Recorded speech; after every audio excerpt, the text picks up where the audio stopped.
समझ में आ रहा है कि भागवत में कथाएं आई हैं, जड़ भरत की कथा आती है, वो हिरण बन गए, अंतमति सो गति, ये हमारे ग्रंथ पुराण कहते हैं। हम 5 तत्व के इंसान 3 तत्व के जीव को क्यों खाना खिला दो, स्वान के चाटे से भी उतना असर होता है और काटे से भी वही असर होता है। सर्प के बच्चे से कभी प्यार मत करना और दुश्मन लाख कसम खाए पर एतबार मत करना। दुश्मन जब घर से निकाल के ले जाएगा तो हजारों कसमें खाएगा और खवाएगा, कभी विश्वास नहीं करना चाहिए। भक्तों, ये जिंदगी बड़ी अनमोल हीरा है और कदम कदम पर शिकारी जाल बिछाए है। हमें कैसे निकलना है श्री सुखदेव जी समझाते हैं। परीक्षक आगे के अक्षर आते हैं श्री भागवत महापुराण। महा इसलिए लगाया गया है कि ये 17 पुराणों के बाद 18वां पुराण लिखा गया है। 4 वेद 6 शास्त्रों को निचोड़ करके थोड़ा थोड़ा सार, सब में से थोड़ी थोड़ी कथाएं रोचकतादार इसमें मिला करके लिखी है, तब इसका नाम पड़ा है महापुराण। श्री मद, श्री माने लक्ष्मी और मद माने अहंकार। लक्ष्मी पाकर के मनुष्य को मद बढ़ जाता है, अहंकार हो जाता है कि मैं पैसे वाला हो गया। श्री को पाकर इंसान को अहंकार हो जाता है। और श्री जर जमीन रुपया पैसा है और श्री लक्ष्मी है जो भगवान विष्णु की सेवा करती रहती हैं। तो हमें अगर श्री से मिलना है, लक्ष्मी से मिलना है, तो पहले उसके पति से हम संपर्क करें। पहले विष्णु की सेवा करेंगे, तब विष्णु भगवान अपने घर ले जाएंगे, तो लक्ष्मी के सुते ही दर्शन हो जाएंगे। अब दुनिया लक्ष्मी के पीछे पड़ी है, बढ़िया ना पड़ी है। अब लक्ष्मी ऐसे कैसे मिल जाएगी? लक्ष्मी तो विष्णु की है।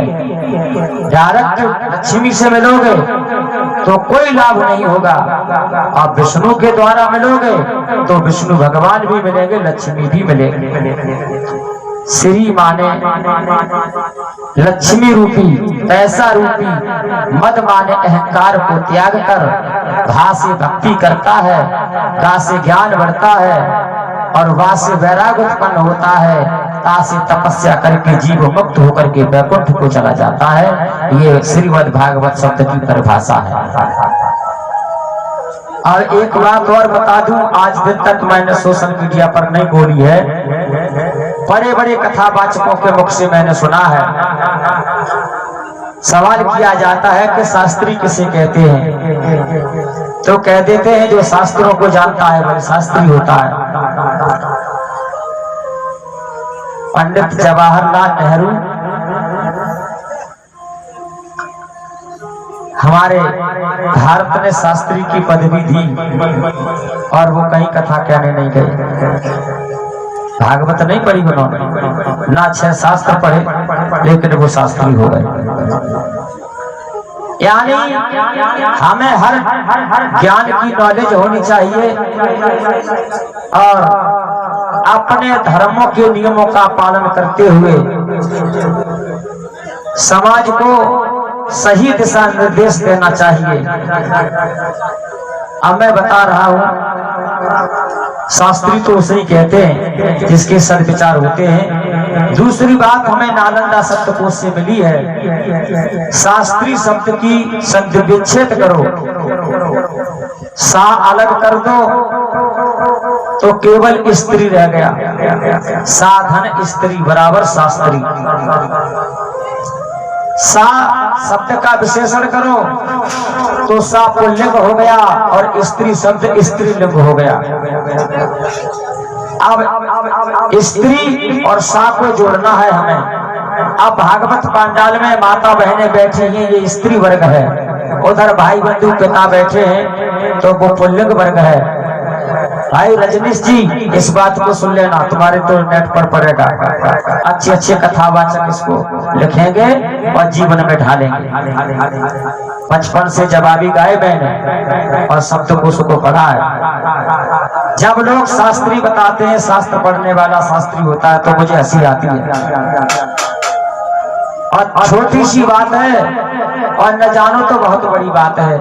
आप स्त्री और पुल्लिंग, सा और स्त्री दोनों को जो वक्ता हो, चाहे नेता हो, चाहे परिवार का कोई पढ़ा लिखा अच्छा सज्जन पुरुष हो, अपने वक्तव्य भाषण गायन वादन के द्वारा स्त्री और पुरुष को अपनी तरफ आकर्षित कर लेता है, बस उसी को शास्त्री कहा जाता है। इधर सा है, इधर स्त्री है, सा और स्त्री को जोड़ करके बराबर स्त्री शब्द पूरा बन जाता है। अब इन दोनों को पक्षों को, दोनों वर्गों को आपने आकर्षित नहीं कर पाया, तो किस बात के वक्ता, किस बात के ज्ञानी ध्यानी, किस मतलब के आप शास्त्री हैं।